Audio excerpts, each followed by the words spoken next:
गाव मैदान बचाव, सिडको हटाव, निषेध निषेध निषेध, भ्रष्ट सिडको अधिकाऱ्यांचा निषेध, धारावी गाव मैदान बचाव, सिडको हटाव, धारावी गाव मैदान बचाव, सिडको हटाव, सिडको हटाव.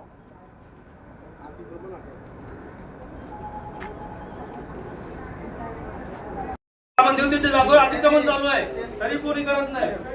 सिडको अधिकाऱ्यांचा जाहीर निषेध, जाहीर निषेध, सिडको अधिकाऱ्यांचा जाहीर निषेध, जाहीर निषेध. सिडको हाय हाय, सिडको हाय हाय, हाय हाय, सिडको हाय हाय, सिडको हाय हाय, सिडको हाय हाय. भ्रष्टाचारी अधिकाऱ्यांचा निषेध असो, भ्रष्टाचारी अधिकाऱ्यांचा निषेध असो. सिडको हाय हाय, सिडको हाय हाय. होली मैदान बचाव, भ्रष्ट अधिकारी हटाओ, धारावी गाव मैदान बचाओ, भ्रष्ट अधिकारी हटाओ, धारावी गाव बचाओ, भ्रष्ट अधिकारी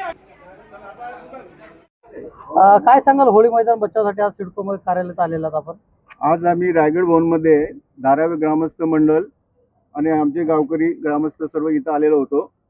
आमच्या गावात गट क्रमांक 66 आणि सर्वे नंबर 99-4 मध्ये गेली 2.5 वर्षापासून एक भूमाफिया आणि गावचे समाजकंटक हे तिथं होली मैदानावर बांधकाम करतात. अनेक वेळा पालिकेला निवेदन दिली, सिडकोला निवेदन दिली, पण हे गेंड्याचे कातडीचे सिडकोचे अधिकारी आणि पालिकेचे अधिकारी दुर्लक्ष करतात.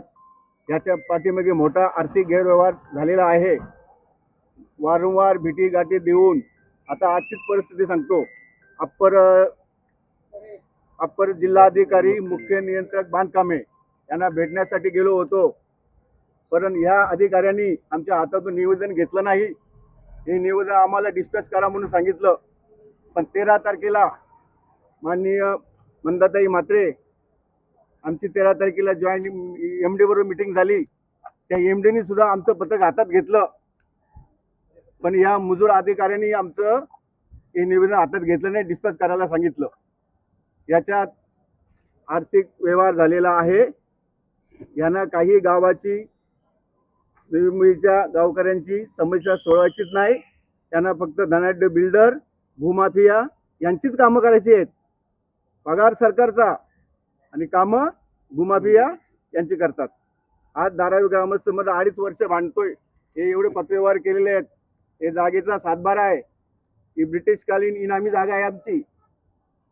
या जागेवर ना केंद्र सरकारचा अधिकार ना राज्य सरकारचा अधिकार.